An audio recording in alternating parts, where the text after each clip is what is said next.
Welcome everybody to Life as I See It with your talk show hostess, DENA Nierenberg. And with me today, as usual, I have this amazing guest, Raquel Siegel. She's back again. Thank you. Nice to be back. Thank you, DENA. Oh, my pleasure. It was really amazing last time. So we're definitely we're a great team. I feel very comfortable with you. We really know how to complement things and make the snowball roll. And you really have a wonderful quality experience on that. Well, thank you so much. Yeah. So we keep on talking on camera, off camera. So now we're back on camera. Yes. Hi, guys.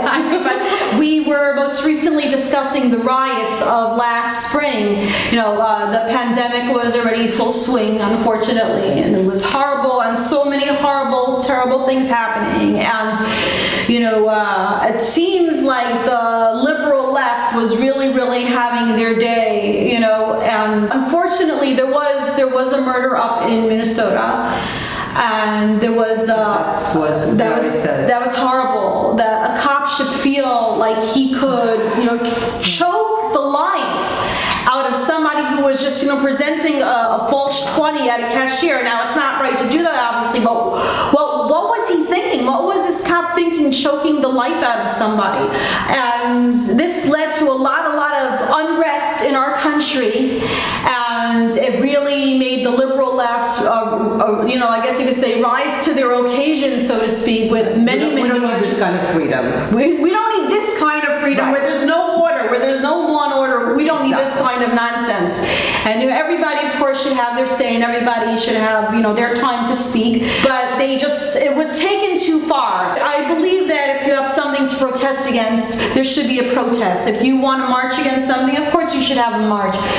But it was taken too far. It led to a lot of riots in Manhattan. Right, exactly. But it's all going back to the childhood, how children being raised, how we're educated in school and at home. And that just brings me back home. I was born in Russia. My home is really America. That as a child, with the TV shows compared to American shows is very different. For example, when I was a little child, we had scheduled by the government the hours when children was children's show, and approximately the age of the children.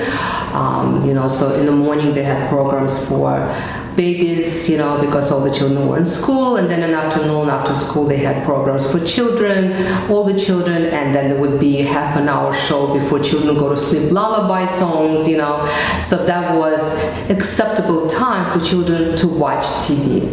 So it was designated time, and there was time for adults to watch TV. The children weren't allowed. They were supposed to be sleeping. They weren't allowed to get out of the room and sneaking out and watching TV. Sometimes I try to do that.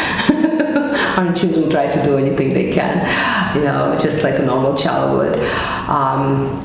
And compared to America, here, 24/7, and so many channels that I can't even count, and so many shows, and children,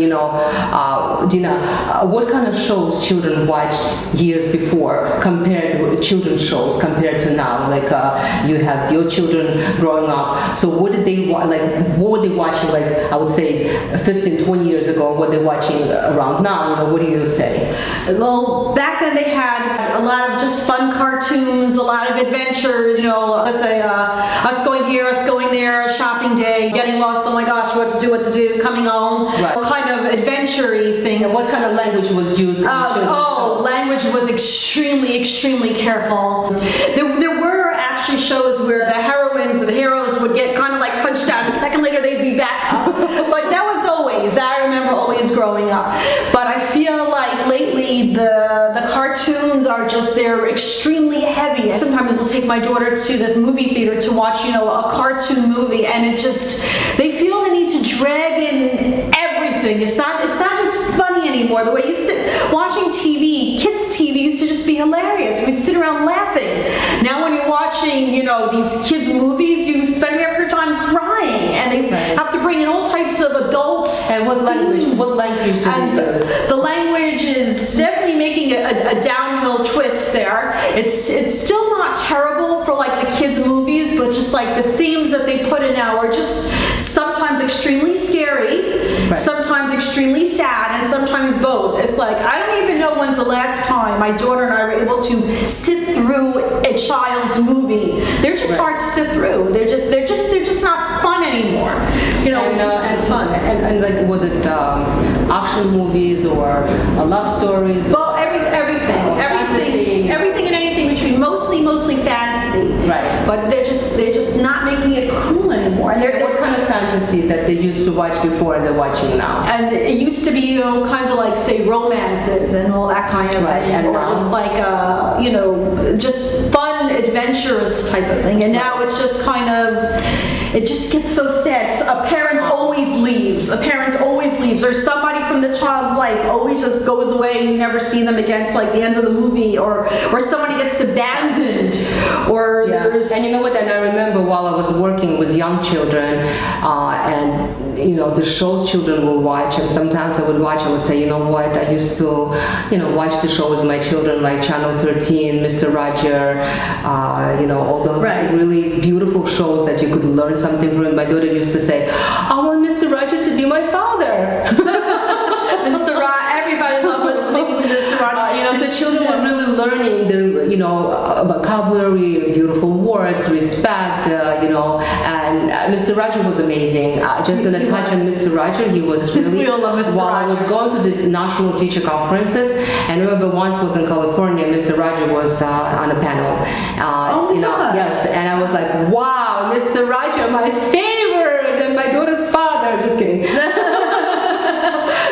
You know, I really enjoyed it. And then years later, we went to California again for teacher conference, national teacher conference, and it was his Memorial Day. You know. Oh, right. And it was so sad, you know, like, but they interviewed a lady who worked for him, and it was really amazing. She said she came for an interview, she brought her portfolio, and he just put the portfolio on the table, and he started asking her questions. Where you from? Where are your parents from? Are you married? How many children do you have? Do you have grandparents? Do you have relatives? And he will talk about family style, about her family, about her relatives and everything. And then he told her, you hired. And he hired her. He did not look at her. Wow, based on everything that she said. You know, he was looking at her personality, what kind of person she is. It's now, you know, like when they hire people, they look at the grades, which college they graduated or something. Yeah. You know. So and his language was really amazing. The way he spoke to children loved him. You know, and I just want to mention that. And then I saw that was the positive thing, and then that I thought that I wasn't happy about it when our children will come and start hitting and bouncing off, and you know, and you know, like, and I once remember I spoke to one mother. I said, listen, you have a wonderful child. I've been observing your child for a few weeks, like a month even, and I noticed he likes to hit. Really? Come over here. You're hitting? You're punished. No more wrestling show. Here we go. There we go. The apple does not fall far from the tree. Right. Yeah. So what do you say about that? Well, first of all, the apple does not fall far from the tree, but I'm thrilled that you got a chance to meet Mr. Rogers. I have to say. Yes. Yeah. I loved watching Mr. Rogers growing up. You know, on occasion, I found it to just be a drib boring, but at the same time, I love the parts where, I actually enjoyed the parts where he was kind of like, you know, in his room, you know, changing his sweater, changing his shoes, talking to everybody, telling them it's such a good day to know you're alive. It's such a happy feeling you're growing inside. It's like everybody could use that compassion. Yes, he knew how to make you feel good, and he really entered us children's homes, you know, over the course of years. And my own children also watched Mr. Rogers plenty. But so I grew up with that type of TV, and TV watching used to be a pleasant thing. Right. I think all the children knew Mr. Roger. Yes, we all knew Mr. Rogers, and we all knew and loved Sesame Street, and and the characters were incredible. You know, you had the puppets, which were adorable and so funny, but you also had the real live people on the show, and they were just so interesting to listen to, and the messages that they imparted on everybody, and there was no violence, and even when there was sadness, like when Mr. Hooper died, you know, the store owner, they managed to do it in such a way that, like, you didn't walk away feeling like a piece of garbage. You didn't walk away feeling like, oh my God, now my whole life is ruined. They did it so sensitively. Right. They do not do TV and movies sensitively anymore. And it's like, it's a real bone I'm picking here. Exactly, but you know what, it's interesting. When I came to America and I started watching TV and I needed to learn the language, guess where I was learning ABC? From Sesame Street. The kid shows. I have to say, kudos to Jim Henson who created all of that puppetry, because he really knew exactly what he was doing. He really got inside the hearts and minds and souls of children and adults. And you remember all the characters from Sesame Street? I surely do. And what did children learn from these characters? But they learn compassion, they learn love, they learn that it's okay to not be perfect. You're loved even being not perfect, even gobbling cookies like Cookie Monster did, or like acting silly like Ernie did to Bert Plenty, right. So how many times did Ernie, to use like a grown-up or like, say screw Bert over in so many ways. You're like, oh, I'm taking your pot, and in your pot I'm putting my plant. What was my pot for making pasta, or that was my hat, and now you're using it to keep goldfish in it. But at the end of the day, you kept loving Ernie, and it was handled with such so much love. And Bernie, I love you, you love me. Happy family. That's beautiful. Like really being a happy family. They were teaching children to be happy. Yeah. And now, like they're watching the shows and cartoons and playing games, and it's like, okay, he's jumping, he's falling, there's a fire, he fell, he broke his leg, but he got up like nothing happened, and he's walking. And that's what's exactly happened in Minneapolis. The riots were, it's like fantasy came to reality. And you know what? Personally, me, I don't blame them. Yeah, I want Louis Vuitton. I want Gucci. I want Chanel. Because they were raised that way. They were watching those shows. They mold them to be that way. So if they believe there's nothing wrong with it, and believe whatever I do, I won't be responsible. That's exactly what happened. They took jewelry, they took clothes, they broke windows, they broke shelves, and nobody was allowed to do anything. The police weren't allowed to touch them and stop them. So they raised them that way, And another thing that I remember, that I really learned, and I think it's for parents good to know, and I always talk to parents that TV, it's okay to watch TV. You should watch the children's shows before your children watch the show, and also how many hours TV the child is watching, because it was a child development, brain development. When children watch too much TV, they see colors, and they see movement. Yeah. So what happens? The brain learns to move fast and see the colors. They don't really know what's going on because they're young, and then children don't have patience. They become ADD, and that's the reason. And they can sit still. And then teachers can't compete. Yes, and they can sit still. So when I work with parents and children, I would always tell the parents, listen, I know your child loves TV and shows, see what they're watching, and please limit the time, because it's just not good for the brain development. And they do say, the children, by the age 2, 90% of the brain development of a child, nervous system, so if they watch too much TV, the brain it's 90% of development of the brain of the child, and the way that children are eating, like healthy eating, it's also 90% of their health. By age 5, after that, it's only 10%. Wow. And also when children watch TV and play computer for a long time, parents don't know, the children don't know how to blink. So if they watch TV more than 20 minutes, half an hour, they sit with their eyes open and the tears are coming down because they don't know how to blink. Wow. Did you ever notice that? I did. I also noticed that kids these days, their eyes are drier. Yes. Because they're spending so much time with their eyes wide open. You're blink already, for heaven's sake, but they don't. They don't want to miss a thing, and they're riveted to the screens. They're riveted to their TVs, their computers, their phones. Now, I'm all for it, and believe it or not, I'm all for social media too. Why not? As long as a child, their entire day is not totally consumed by it, why not? But when it gets to the point where they don't have a life, outside of their technology. Children, they should have children. They should get out. They should see friends. They should run around. Yes. Yeah. Like we used to run around a bit. They really don't do that as much, and it's what these days children are well behaved. When parents will come for interview, the children are sitting so well in a stroller, unbelievable. Guess what? They're sitting with iPad. They're sitting with I recently saw a mom give her 1-year-old the phone. The child was crying for TV for a certain show. The child already knows how to work the phone to be able to watch what it is that they want to watch. I couldn't believe it. I just couldn't believe it. And I'm not one to judge, but I'm just making an observation of what I see. And this is what we're seeing. And children are losing the social skills, communication, by watching TV, iPhone, computer.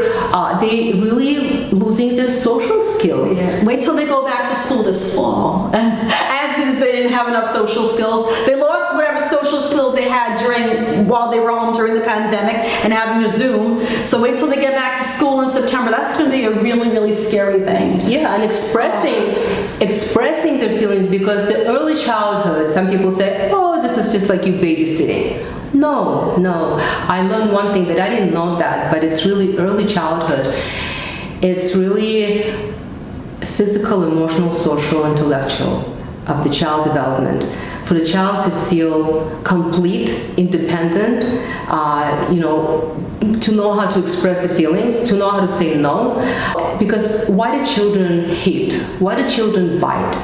Because they don't know how to communicate. Right. So that's how communicate. So some parents don't know how to communicate, and they hit because they don't know. Just because somebody is taller, somebody a certain age, the maturity level wasn't taken care of by some adults, and they suffer. So it's really I love our school, because if the children will hit, will say, oh, you feel like hitting? Okay, you know what? Let's go to the gym. I'll take you to the gym. I'll give you the ball and go hit the ball. Go throw. If you throw the ball you want to hit, I'll give you Play-Doh. Hit the Play-Doh. I'll give them and sit them down and hit the Play-Doh. If they bite somebody, I just redirect them. I said, oh, you feel like biting? No problem. I'll give you cookies. I'll give you. Come over here. Go have cookies.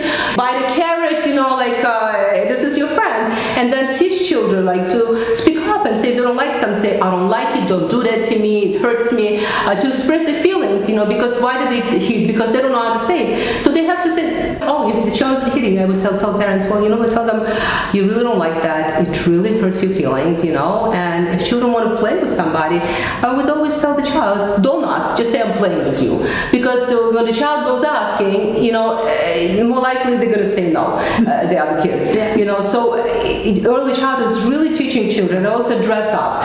Children come to school, some parents put up all this fancy clothes on children, and you cannot get dirty, and you can't do this, you can't do that. And I would say just sweatpants and a t-shirt and let them play at the water table and a sandbox, their motor skills, and it's okay to get wet, and they don't have to be worried, they don't have to feel like my parents will get upset, I got wet, I got dirty, we want a child to have a full development, in Russia we wouldn't have something like that. Right, all formal. Right, and what do you remember about daycare centers of your children? The teachers were already very, progressive, very cool, which is more than I could say about when I was growing up, and my, younger year teachers, pretty scary stuff. I don't want to go there, but yeah, please do. I will. Yeah.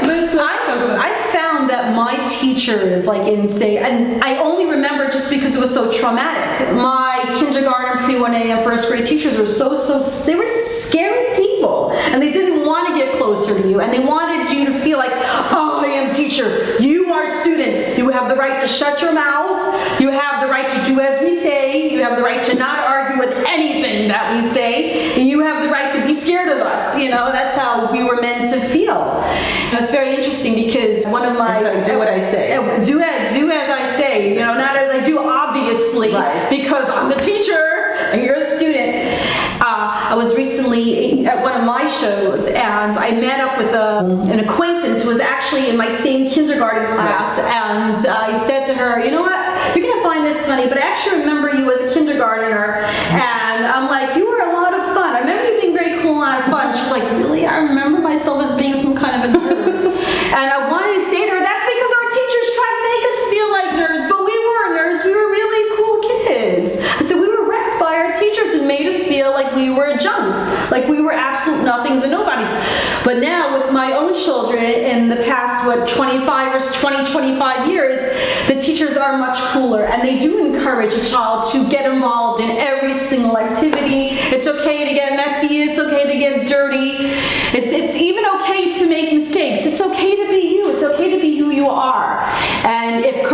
needed to be made, it was done with so much it's love supposed to be that way. and compassion, and Right. it was made with so much, sweetie, we understand what you're going through, we know how you feel, we know it's not easy to wait your turn. That's so nice you had that experience. I had the opposite experience. I remember being in daycare center, and and everybody has to sleep at a certain time, and then the teacher will walk around and touch your eyelashes, and I remember like I was sleeping. They touched my eyelashes. I opened my eyes, and they said, "That's all. You're punished. Go in the corner." Oh my gosh, that was weird.